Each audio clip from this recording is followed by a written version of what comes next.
Hi friends, స్త్రీకి ఎంత ఓపికో కదా.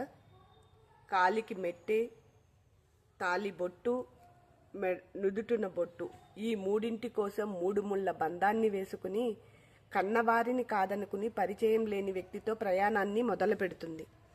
దూరం ఎంతుందో తెలీదు, తీరం ఎలా చేరాలో తెలీదు, నడి మధ్యన నావలాంటిది తన జీవితం. కరెక్టే కదా. ఎలా వెళ్ళాలో ఏం చేయాలో తెలియని పరిస్థితుల్లో ఒక అమ్మాయికి పెళ్లి చేసి పంపించేస్తాము.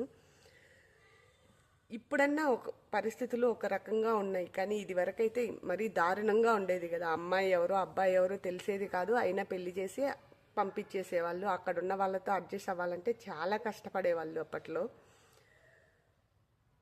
నేను విన్న దాని ప్రకారం అసలు అమ్మ వాళ్ళ ఇంటికి వెళ్ళాలన్నా పర్మిషన్ కావాల్సిందే కంపల్సరీ. ఎలా అంటే జైల్లో శిక్ష పడ్డ ఖైదీకి బెయిల్ మీద పంపించినట్లు పోయేసి మళ్ళీ వెంటనే వచ్చేయాలి, వాళ్ళు రమ్మన్న టయానికి కరెక్ట్గా వచ్చేయాలి. అలా ఉండేది ఒకప్పట్లో. అప్పుడు లక్షలు పోసి శిక్షలు అనుభవించే ఏకైక వ్యక్తి ఎవరైనా ఉన్నారు అంటే అది స్త్రీ మాత్రమే అనేవాళ్ళు. కానీ ఇప్పుడు పరిస్థితులు కొంచెం మారాయి.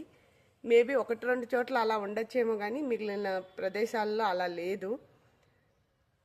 మీకు అలా అనిపిస్తే ఒకసారి లైక్ చేసి కామెంట్ చేయండి. Okay, bye.